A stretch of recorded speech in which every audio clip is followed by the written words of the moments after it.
Everyone, welcome to another episode of Robo Papers. Super glad today to have Chong Zhang. He is one of the authors of this paper called Attention-Based Map Encoding for Learning Generalized Locomotion. Yeah. So thank you so much for showing up, Chong. It's good to see you again. Maybe as a start, if you can share a little bit about yourself. Yeah, so I'm currently a PhD student with ETH Center. So I have two advisors. One is Professor Marco Hutter, who is also the last author of this paper, and another one is Professor Martin Ritchie, who mostly works on like large models and safety things. So you can see that my future work will be on both robotics and large models. So I'm a fresh PhD here. And this work is actually like the bridge work between my master study and my PhD because my master study is quite long. It's like 3 years. So I spend a lot of time doing something like a PhD student. This paper takes in total almost 2 years. And the idea was from like 2 years ago, I was doing some small project. It's about if we can use end-to-end reinforcement learning to do like locomotion, because at that time we already had very robust locomotion controllers on like rough terrains in the wild. But still, like if we have very sparse terrains, we are still using MPC or model-based planning and control. So you might know another paper. It's called Deep Tracking and Control. So that paper came that time as a complementary thing to the reinforcement learning things. But still, it's like it uses a model-based planner to generate references, and then it uses reinforcement learning to track such references, such that the planner is very generalized to different terrains, and the tracking controller is very robust. There's a strong limitation here is that you have to first generate a reference by model-based planning, and this is not an easy thing because it requires a lot of tuning and for training, because like classic model-based planning happens with CPU. So you have to train IO with 4,000 environments with CPU. So this takes like 3 weeks also to train. Then you have to do it on the real robot. So you are with very limited computation on board, but you need to run both a model-based controller, model-based planner, and the IO controller. And you still need to run all perception things. And also because this is a model-based planner, so if the map is kind of noisy, or if some model has a mismatch, then this planner will fail, and then the whole thing will be off because you cannot check a better plan from a wrong planner. So that was actually my first project in ETH. It was about checking if we can do sparse terrains with just end-to-end IO, because like previously also has many trials, like we use neural networks to imitate outputs of MPC or similar things, so that we hope it can generalize or do something good on sparse terrains, but it turns out it cannot. Yeah, so that came my first work is about just how to tune curriculum and the rewards and all kinds of these things to make the robot work or run on sparse terrains like stepping stones and balance beams. So it's actually iOS paper. But at that time, I just found that it cannot generalize, because in model-based planning, you can easily get a very generalized solution. But in IO, if you get some OOD data into the model, it will just output some random thing. So that was a pain at the time. But Could you explain what you mean by tuning the curriculum a bit? I think maybe yeah, it's so useful. as like actually your podcast has some paper sharing something, so it was a very old paper. So you can see the paper here.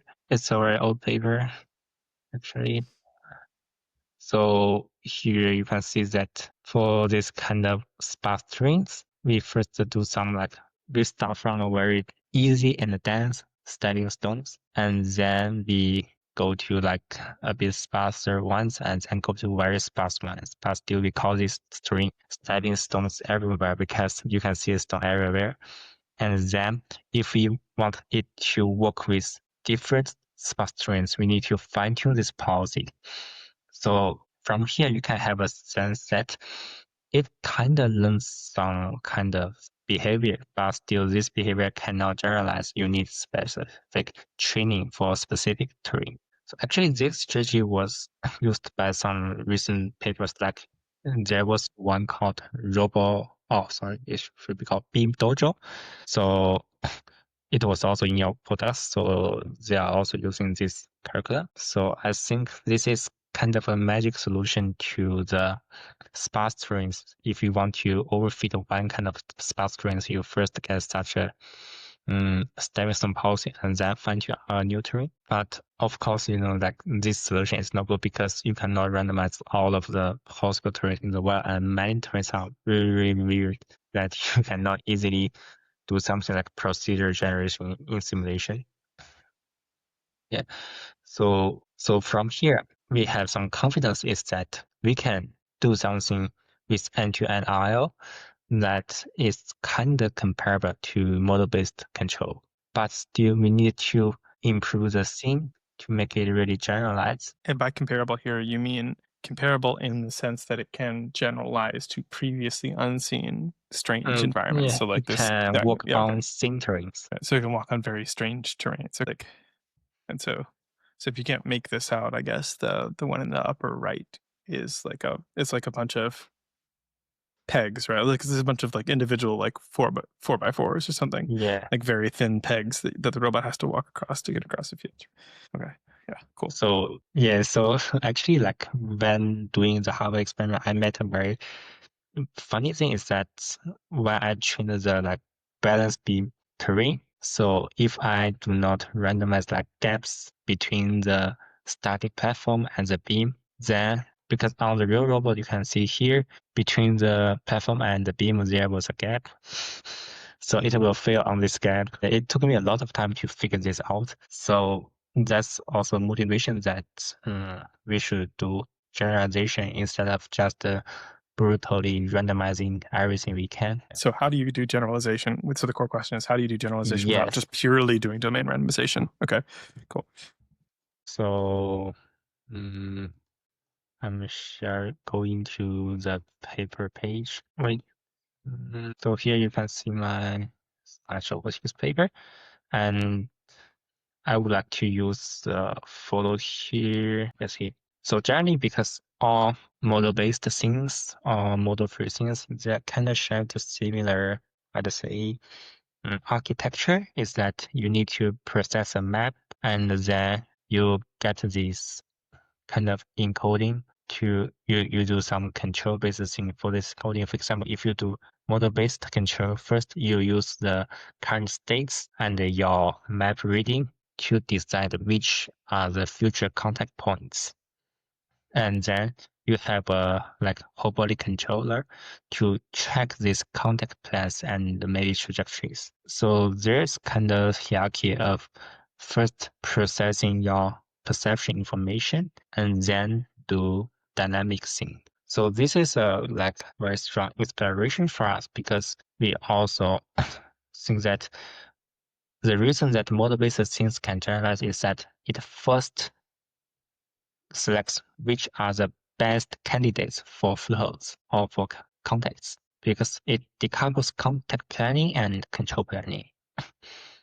So here what we are doing is actually the same, but we replace this like in the model-based control we use like heuristics, we use like roughness scores, we use all kinds of heuristic scores to score each point in the map to decide the foothold. But here we actually can replace it by an end-to-end neural network. So here there's a attention map that you can see that as the robot goes forward or goes sideways, and when I have a command, so it can actually select which points on the map should be the foothold.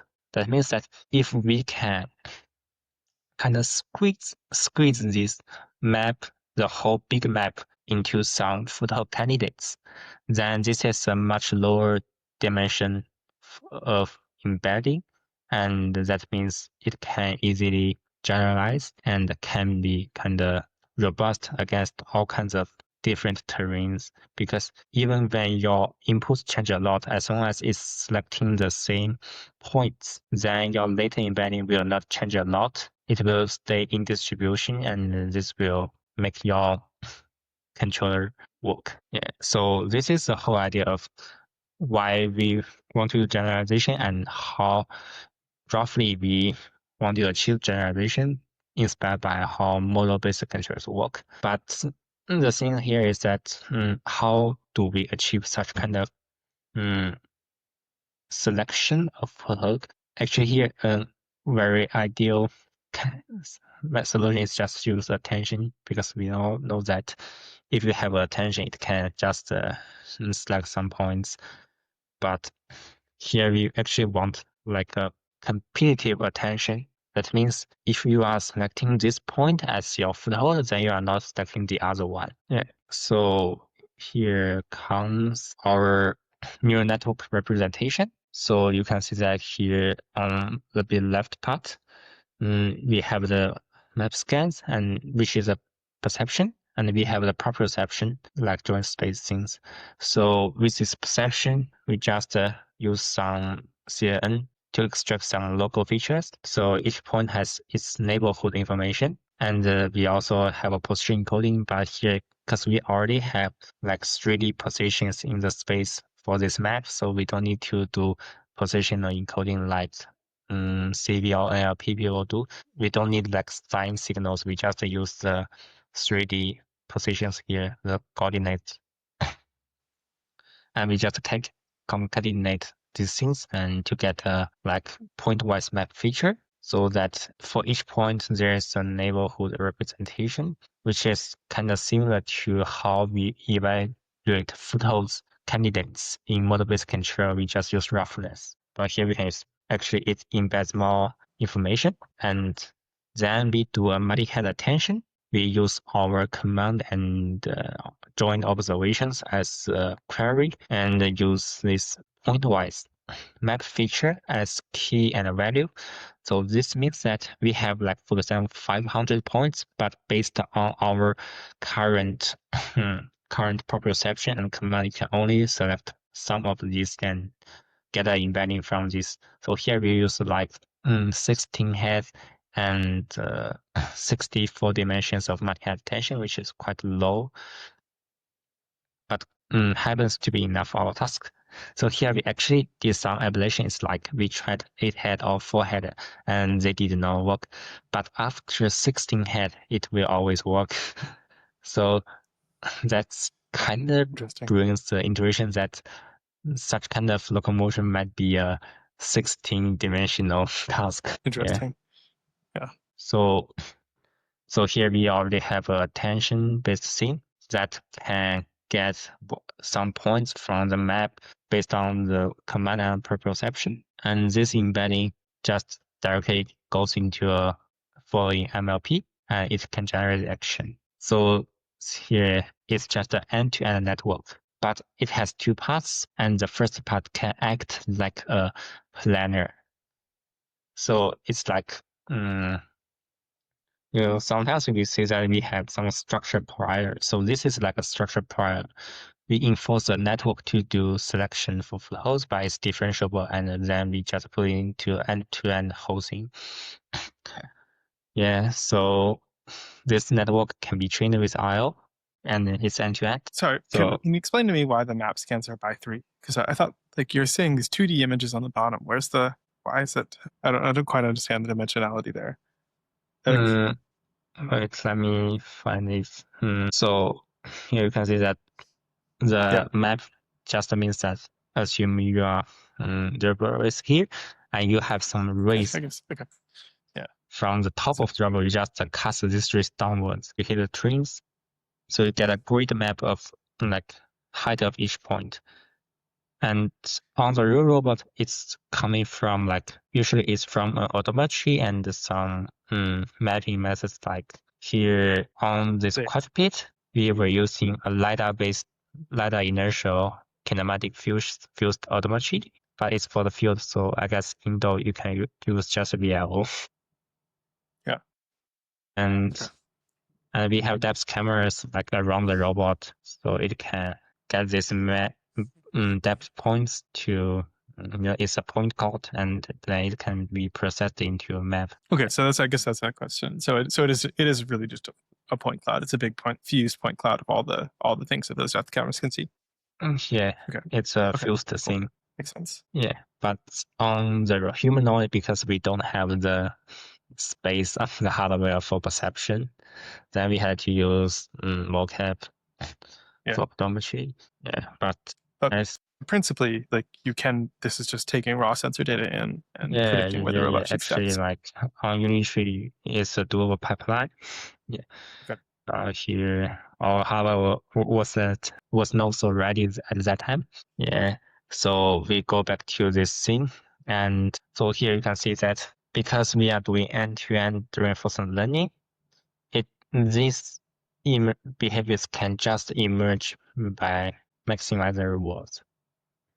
And you can see some features like, for example, here we want it to do like different trains and different commands. So you can see that on this beam terrain for the bottom row here, is turning command and beam terrain. You can see that even when we want it to turn, the attention tells that you should only walk forward. So it actually means that we are doing something like constraint thing. So we are actually achieving the constraint coupling between perception and action with this just a reward and this attention thing.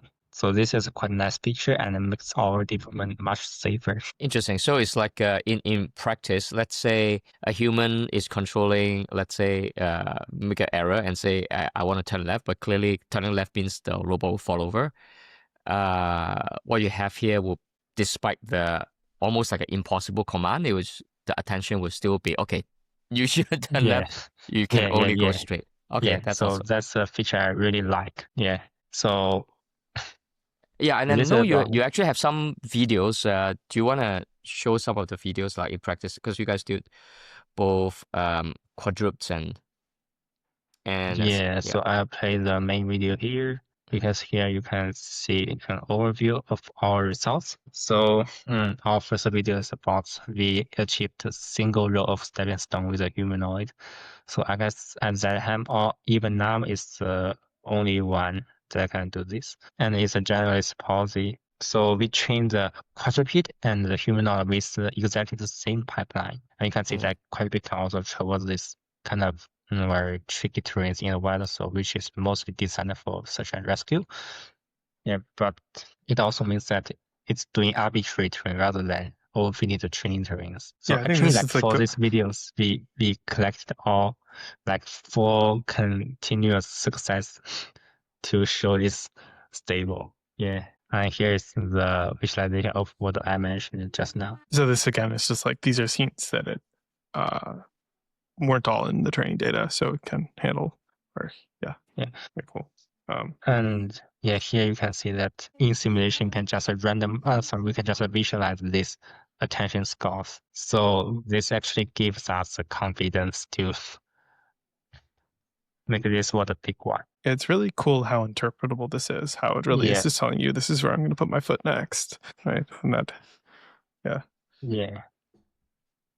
And then we have just like you can see here. This is all of our training terrain. Just a bit very simple, straightforward.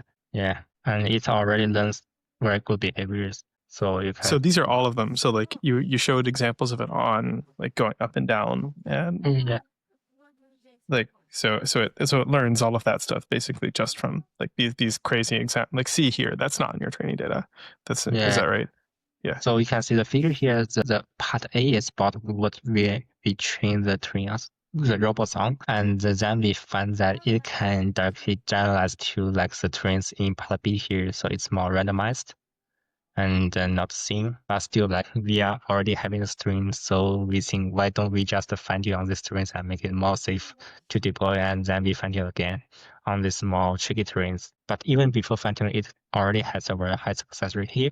So you can see that on this kind of parkour terrains, like in the part C, both humanoid and the quadruped can traverse this kind of complex thing. Yeah. I'm curious, Chong. So right now the command input is, like For the turning speed. or going forward, right? Those are all done at so-called constant speed, I assume for now. But Yeah. but I presume nothing stops you from, including the desired speed. Let's say I want to go forward really, really fast. Yeah. Actually, it can check the speed. I will show it later. Oh, okay, cool. Yeah. So like we just train on these trains and it's already very good. And then we further added some tricky terrains and we added a lot of noise here. So this makes us more confident about real world deployment. But actually I don't think it's really necessary. So it's just a kind of confidence for us. And then I'll show like some emergent behaviors here. You can see that and these are just like repetitive success demos we collected. And by the way, here on the beam, you can see that even on a very unstable beam, it can try to stabilize itself. So on the top left, you can see the beam is just shaking, but it will stabilize itself. On quite we also collected some demos. So at this stage, we already found that like terrains like stairs are too trivial for us. Yeah, so we want to always show this kind of demos, and it can do such things in the wild. You got to be pretty confident to walk that robot over some of these. Yeah. So for the stair, we just speed up by 5 times. Yeah, and then here you can see that because we are training with reinforced learning, you can see that even in such cases that you have a slippage or because your terrain is deformable, then your feet is stuck into the tree. If you are having a model-based planning, then because of you are having like convex on the knee on this unexpected path, then your model-based planner will just fail here. But for our learning-based controller, it will just learn to use the knee to recover, which is quite trivial for a learning-based controller. Yeah, here's another demo showing that you can do balancing even on these unstable terrains. And also like here it slipped, but it can still recover. This is also a very important feature of iOS is that it's very robust and being able to recover. This is because you're giving it lots of domain randomization, right? Like impulse forces, things like that. Yes. Yeah, but here you can also see that when like the contact thing is not so good for it, it can do such hopping motions. You can hardly plan this motion with model-based. It's a little bit I like tried Kung it Fu by already. my own. Actually, personally, I cannot do it. Yeah, I almost fell on this turn. Yeah, so the thing yeah, that's really impressive, honestly. Yeah. So in model-based planner, it's also a concern because like usually you want like real-time deployment, you want real-time planning, then you usually predefine some kind of gate. But this actually limits the potential of the like whole system. So if you can freeze the gate, then you are more flexible and can be able to recover even in this case. Yeah, and again, this important. Yeah, please. Okay, so this is so Chong, you were saying you had something about speed, right? Like yeah. It I'd love to see that. Okay, later.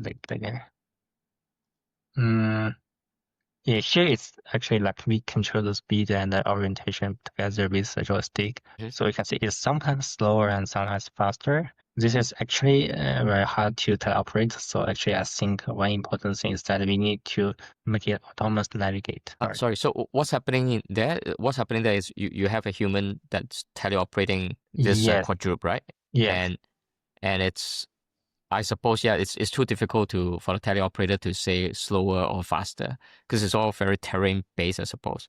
So what you're saying is that the model is able to adjust the speed up kind of accordingly based on the environment. Speed is controlled by human. Got it. Yeah. But what I'm saying is that like imagine if the the humans put a speed that actually, put you in the place where the attention say, okay, you cannot go there.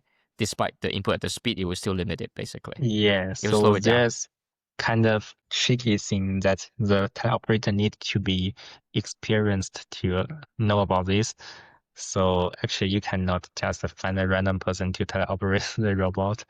So that's why in the next stage, we foresee something like learning-based navigation to better use this kind of controller rather than we have a human commander. What makes it so hard to teleoperate? Yeah, because like you are not the robot, and you are not observing the robot state space. So you don't have full information here, and you are not very certain about the robot's dynamics. You are not sure if you give it like 1 meter per second command, how far will it go and what's the acceleration. You don't know. So you just Got it. roughly know it can go faster or slower. Right. Okay. That makes sense. So, okay. Yeah. Yeah, but I think still this already is a huge improvement for teleoperation. Yes, I of mean, course. sometimes you do want the human to be in the driving seat, so to speak. Yeah. But the human is not going to do any of this like terrain thing. It needs to be handled by something like yours. So the better performance it is, the real-time controller. In fact, the easier it will be for human to just like use a gaming controller and do Yeah. this. Yeah, this is really cool. Yeah. And here is go ahead. No, I just wanted. This is maybe a bit of a tangent, but but I wanted to ask about. You've been comparing a lot to model-based methods. I would like to go over like why the attention map kind of in particularly enables this robustness, or what's so valuable about that in particular. Wait. So, about, I think there are two stands Yeah. or two layers of robustness. One is about like for recovery or all kinds of IO-based things. So because we are training with end-to-end IO, then we are good at these things. And another sense is about the attention makes it more generalized and Okay. yeah. So this is like two things combined together, and that's the benefit of using NDIL.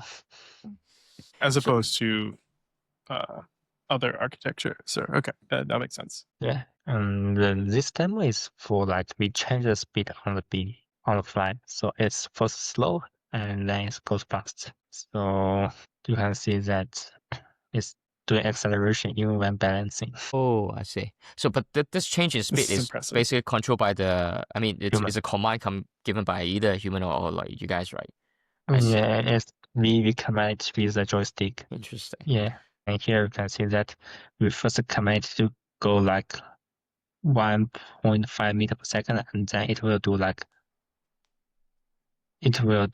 you see that just one step for entering. But if we make it slower, it will do like 2 steps on entering. Interesting.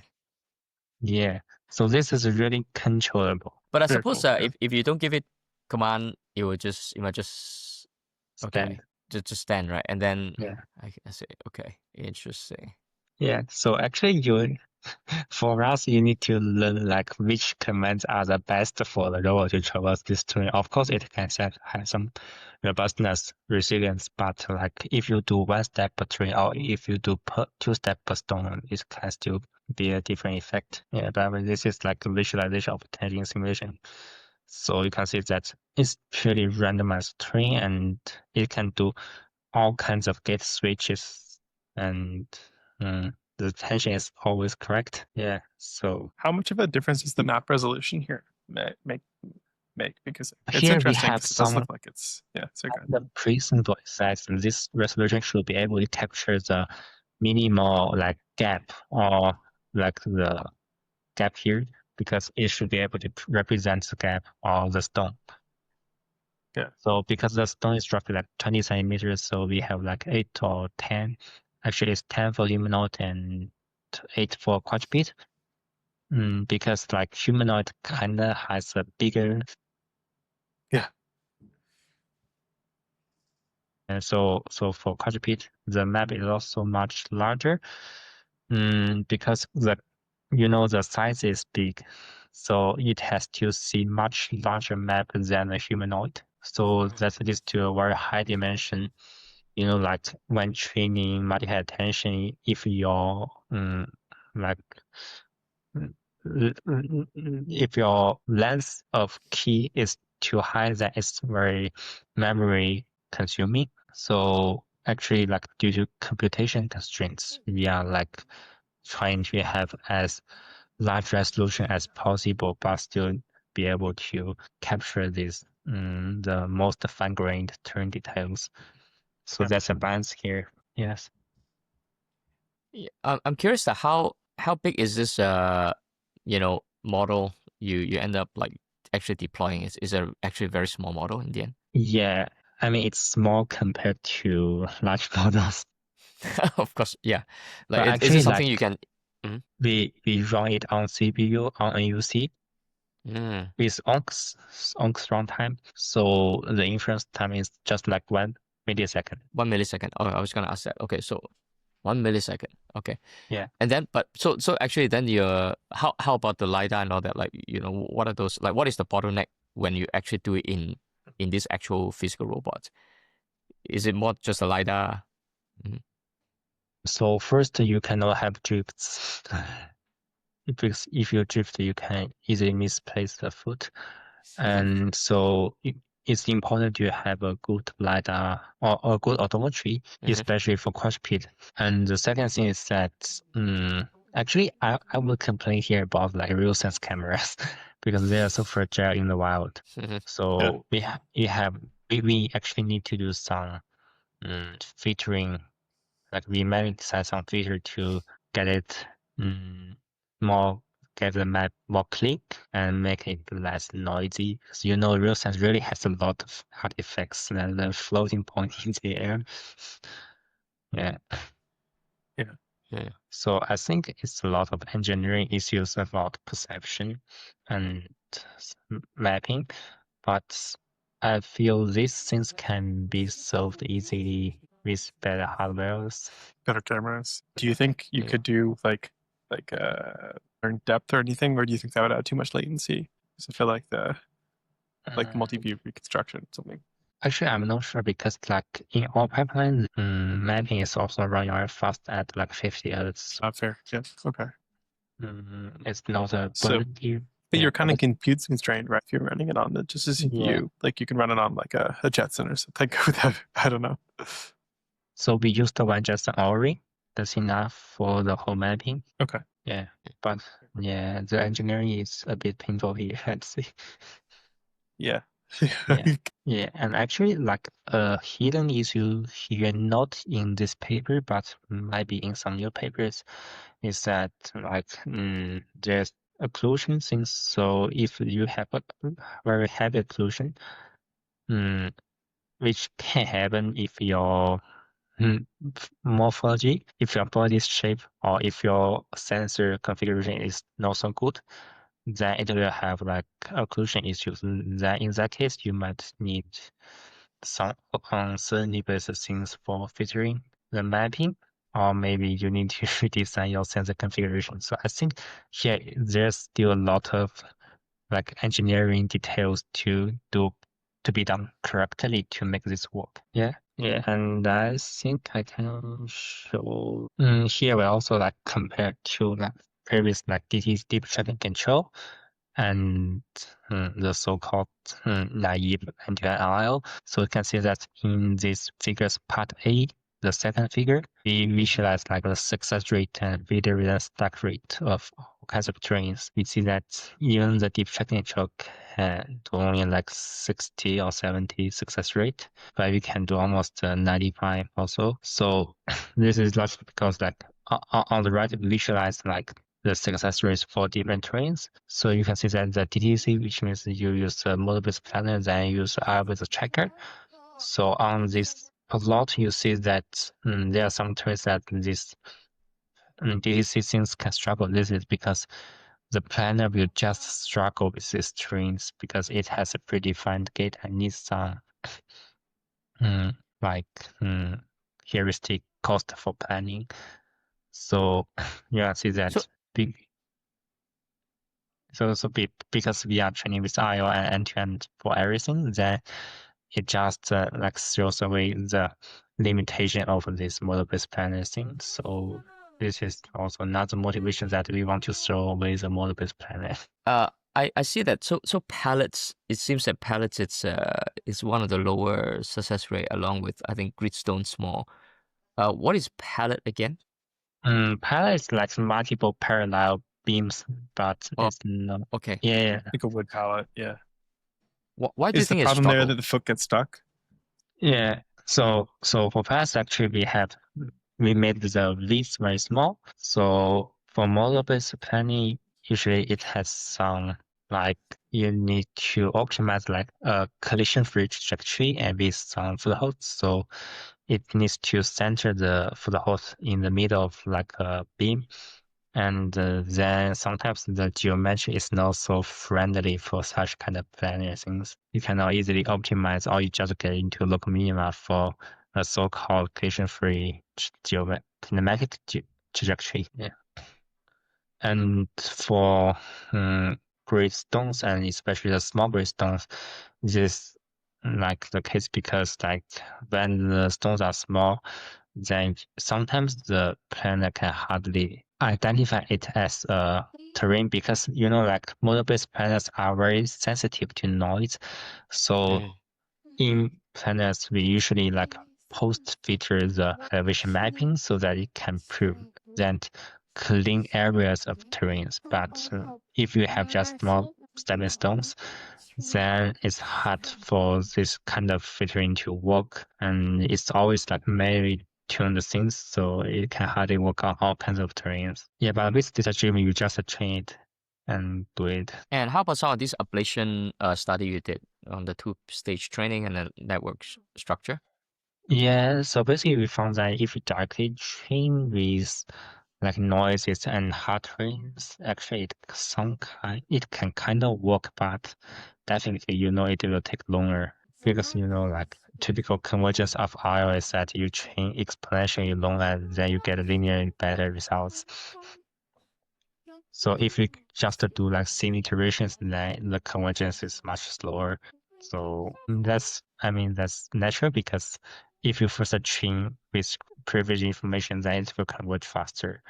So it will save your GPU hours. Yeah, and also you can look at like the part C here. So the left part shows like a learning curve. So in our reinforcement learning setup, it's like there's a curriculum. So if you conquer an easy terrain level, it will go to a harder level. But if you can finish the hardest level, then it will go to random level. So this design enforces that you first start from easy things, but when you can overcome the hardest things, you are still able to conquer all of the different terrain levels. So ideally, convergence curve is like your terrain level goes up, and after you are able to finish the hardest one, it goes down until some like stable point. So here the stable point should be 6, and the purple curve here is ours, and we also evaluate against like naive transformer encoder and also VIT things, or we just like we have CNs, but this CN. So in our attention-based pipeline, our CN, we want to extract point-wise features. So we just do like we always pad CN so that it's keep the same shape as the input. Yeah, but here we also try to downsample so that we can reduce the token number to 1/4 of.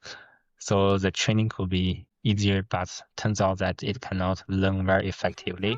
So this is interesting because I think that we are using like the maximal resolution that can capture the details so that if we do downsampling, then it might lose some information here. Yeah, but like our operation against like VIT things also show that you cannot just borrow some architecture from other domains like civil NLP to expect it to work. Also, that this transform encoder actually like we did something like we put proprioception into a token, and we put like vision parts into some vision tokens. So it's exactly what is happening with like vision language models. You just tokenize everything and put them together, and we find that the learning with this architecture is harder and it doesn't show any kind of generalization. So on the right, you see there's a lot of success rates on different trains, and the gray parts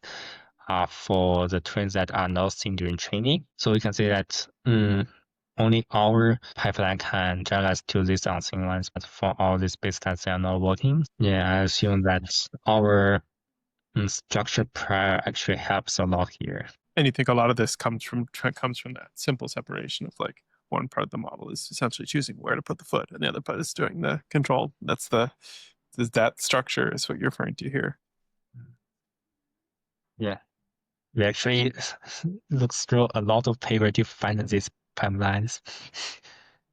Yeah, no, it's very cool that kind of sort of very meaningful distinction works so well. Like, and it's Yeah.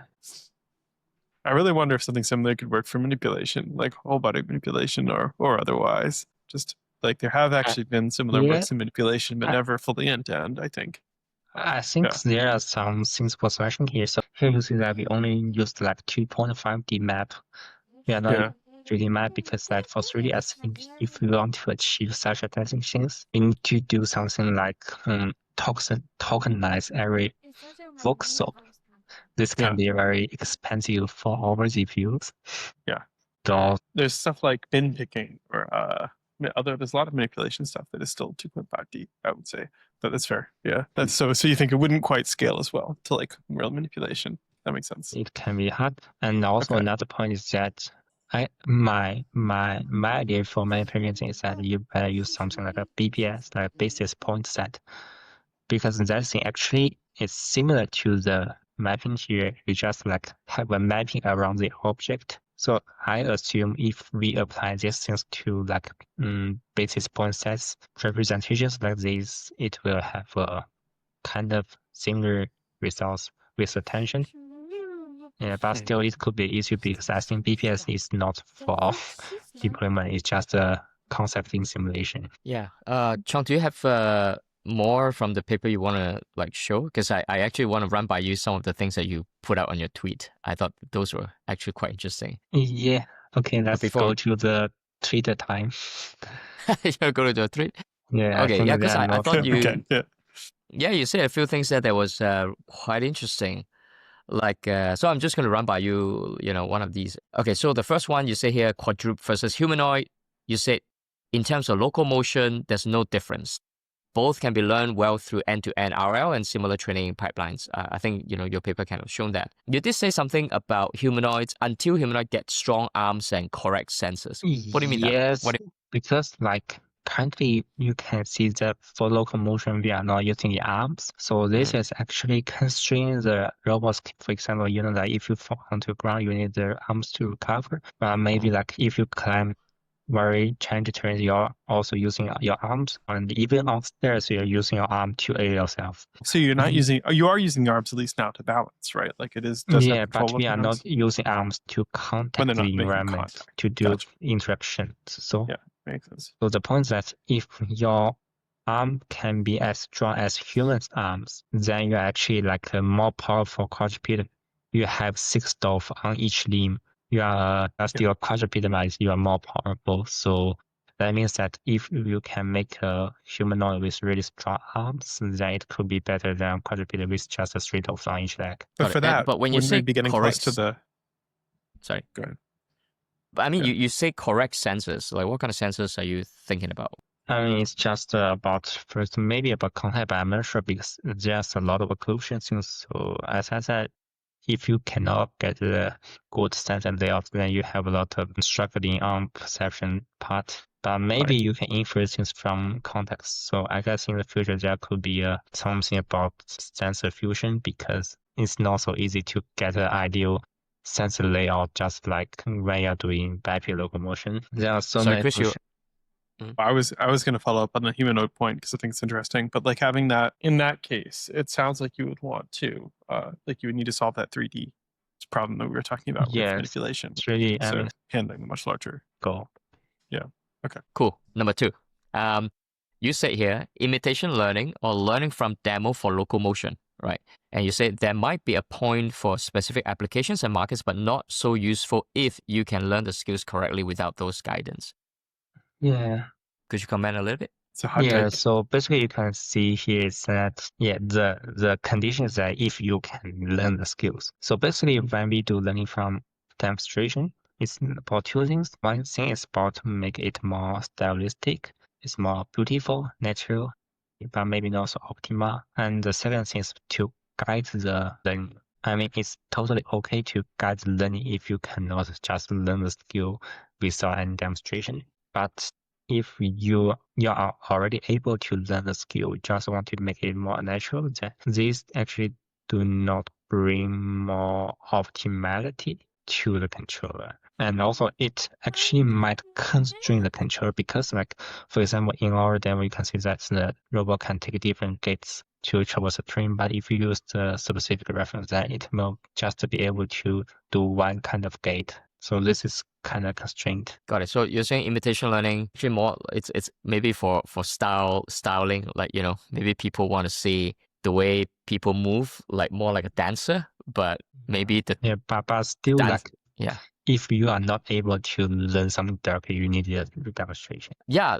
The next one, you say, you know, what is generalization? Why attention? You say, imagine a 400D grid map. Every grid can be steppable area or not. This is already 2 to the power of 400 possibilities, even before considering different heights. So to work all kinds of terrain, many unseen during training, attention plays a role. So I guess that's basically the key thing in your paper here. Yeah. So as I mentioned, you cannot randomize everything. So you just need to generalize. Yeah, I'll just scroll down a little bit. Like you have this thing that it's about sim to real lessons. Sys ID matters, correct URDF matters, don't write bugs, no need to do teacher student for sim to real. I think the last one is interesting. But anyway, like, yeah, comment a little bit. So yeah, first you need to system identification. You can't just do randomization. You need to identify what's motor dynamics. So this is the thing that helped the most in our human material. And also you need to get the correct URDF. So this is actually very hard even for companies like Unity or a lot of other companies. I mean, like if you can really get a correct URDF with correct mass and correct inertia, that's better than most of the companies. Interesting. So you're saying that oftentimes the URDF, the starting may be wrong, and then you basically have to find out through Yeah. experiments. So because like for simulator, there are actually I think there are two things to care about. One is about contact, so it is related to the simulation and your mesh. And another thing is about inertial, which means that if you just ignore the battery's mass in your base, then you can cause some single gap. And many companies just forget to add the battery mass. And also like then the third thing is about actuation. So like your motor in simulation is ideal, but in the real world it's not ideal. So we use something like animal, we use the actual network, but maybe you can also use system identification. And in our humanoid, we use the system identification to get a DC motor model so that we know that how unideal, so how far it is from ideal actuation, we can know that. So we simulate this thing in simulation, then it's more able to capture like the right nuances into gaps. And the first thing is about perception, but I guess it's not a big concern right now. Yeah, because like you have many ways to do perception, but different ways have different gaps. So there's no very principled way at say. And sometimes you can just overfit their task scenarios. So I'd say the most important things are inertial, contact, and actuation. And how about this no need to do a teacher-student thing for sim to real? Yeah, so like in the history, we do teacher student because we want something like when we do not have perception, we do like reactive, robust control. So we can still see a lot of such works today. So they just do blind locomotion, but it's very robust because usually they train teacher policy that is privileged and they train student policy. Actually, like the point here is that you cannot easily directly train a blind student to do this kind of things. So the training is hard with pure MDP, but ideally you know that if you want a good performance on the pure MDP, you better just train it with PMDP. And also that teacher students are not always so ideal because you know there's something called teacher student gaps because teacher has more information. Information cannot be easily recovered for the students. There's always a gap for the student to replicate the teacher's performance. So if there is a big gap between MDP and pure MDP, teacher-student will be suboptimal, and it's usually over-optimistic because the student might think is as capable as the teacher, so it will do some risky behaviors. And also, if the gap is small between MTP and PMBP, then you can directly train the student without a teacher. Yeah. So I think that the very limited cases are that you need a PMDP, but you cannot directly train it.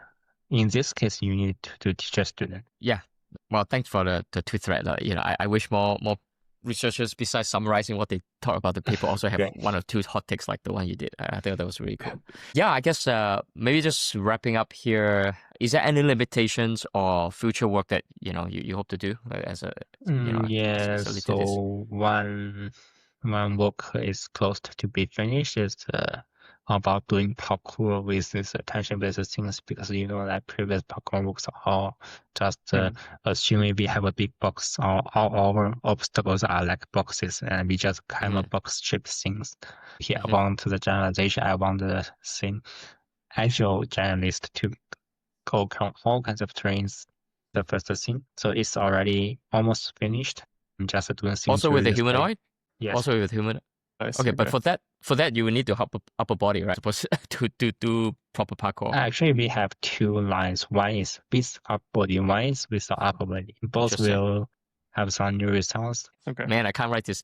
Can't wait to see the demo for that one. Yeah. Cool. The second thing is that I want to see the real 3D representation. It's still not clear how to do it, but I will explore it later. That seems like the big one. That would be very interesting to see what you come up with. Yeah, and also I'm working on highlight autonomy, because now that we already have these good controls, we need to be able to use them. So for example, for navigation, in classical navigation, it's just for collision avoidance. You find a flat terrain and you go over the flat terrain, but now we can climb more complex terrains. We need a better planner for this kind of controllers. All right, cool. Yeah, maybe at a last question that we like to ask, any interesting paper that you came across that you want to give a shout out to that really impressed you? Well, actually, I'm not sure if you have visited these papers, but you mean one paper or many papers? What was the most interesting thing you saw recently, I guess? Yeah, so about some recent works, there's another paper on science robotics. It's called Robot Body. I'm not sure if you have read that. No. Which lab is it? Robot Body. It's the cover paper from UCL and DeepMind. It's about you have multiple robotic arms and you use end-to-end I/O to make these multiple arms to move in very constrained space. Ballet. Ballet. Okay, got it. Okay, cool. Now then, this is okay. I completely missed this one. I see it now. Yeah. Got it. Interesting. I think this is the most recent work that really impressed me a lot. Yeah. Oh wait, I think I saw this. I just didn't realize it was called Robot Ballet. Okay, cool. All right, cool. Hopefully we can get them on the pod. Okay, sounds good. Yeah. I mean, thank you so much, Chong, for the time. Thank you. I thought, it was a very impressive work. I think it has a lot of implication, even just for teleoperation. Especially for, I think a lot of things maybe, for quite a while, I think maybe you still want a human to be so-called controlling, but very, very, maybe just kind of left and right. We want more higher level control. We don't want such low level. You can want less human. Yeah. I want that I just point to something, then robot just do it. Just go there. Yeah, okay, that's true. Human maybe for the humans doing less and less. Yeah, that makes sense. Yeah, less and less. Okay, yeah, that's true. That's true. No, that's true. I mean, I think that there are, nearly all, practical use cases you want a human to just give even higher and higher level instructions. But then there's the other type, which is some people drive because they like driving. Yes. Even though they can take a Uber, right? So there is some joy sometimes for people to control hardware, robotic stuff. Yeah. So you guys know I do all this robotic game, robotic fighting thing. I think people do actually enjoy, just being in the control, but obviously it needs to still go through a decent teleoperating stack. And a lot of it, you still have to use something like what you built here to make Yeah. the experience feel fun, and then so you take away some of the details and then let the humans have their fun. Yeah. So I think True. that's actually still another use case. Could be any, I don't know, like Yeah. consumer entertainment kind of Yes. thing. Yeah. Yeah. I mean, funny, like the yeah. generalization and perception kind of locomotion is very, very interesting, very compelling, really cool stuff. I think like that's one of those things where you can really see it. Like with a lot of the dancing robots, I think it's kind of hard to imagine them doing anything, right? Because it's always in a flat ground. Maybe I shouldn't say that in the recorded part of the podcast. It's just Yeah. But like, yeah, it's like because like the real world is messy. There's lots of stuff around. It's very cool. Yeah, Yeah. Exactly. And one specific I was also wondering about is like sometimes it's no some places like a gap you cannot step on. It's like you have a toy on the ground that you should not step on. Then it's more like a three. Oh, you have a baby on the ground, you know, right. you know, like a puppy, you know, like a kitten. You do not want to step on exactly. that. It's like a matter of life and death, yeah, at that point. That task could be more challenging and also more worth studying. Yeah. It's Yeah. like actually, it seems like it's a fundamental part of getting a locomotion controller Yeah. that you could deploy in a home or in a real Yeah. environment. It's Right? true. Yes. Yeah. So Yeah. Basically, get self-balancing regardless of embodiment, but in a way that is very, you know, environment aware, and then Yeah. you react accordingly while trying to still get to the final goal that the whatever the human or, you know, some higher level planner is telling you to do. I think that is a real thing. Yeah. So, but yeah, very impressive, man. I think cool. Well, yeah. Thank you so much, Chong. I think we need to get you on the pod ASAP once you have the parkour paper out. yeah, look forward to the parkour stuff. Yeah. All right, Chris. What have you learned today? So I really like this paper. I think that there's a lot of interesting stuff here. I think it's some of the coolest locomotion results that I've seen. I think this might be true for you too, but it's like I love the focus on generalization, the real world demonstrations of the robots just going over clutter. It's all end-to-end RL, but with a clever architecture. The generalized is better. There's a lot of cool stuff to learn to like about it. What about you? What do you think? Yeah, I mean, very impressive work. I wish he posts more of that video because it's hard to actually find the video, and it does. I don't think it's super cool if you can find them. Yeah, that's doesn't have the it doesn't have a website yet. I think super cool work. I thought it's I mean, I think straight away I can think of like it's a way better teleoperation experience already. But I mean, eventually, whether it's teleoperated or not, or just done by AI ultimately, or fully autonomous, like basically you need very, very robust, like environment aware kind of controller. I think his pipeline is very scalable. So yeah, it sounds like he's an even crazier one lining up, you know, soon. So yeah, that would be cool. Yeah. I just hope he open source everything so that the community can build on top of it. Yeah. But I didn't even see this paper until you pointed out. So quick call. Yeah, I'm glad we got him in. Yeah, thanks. Yeah. So yeah, I guess until the next one. All right. See ya. See ya, man.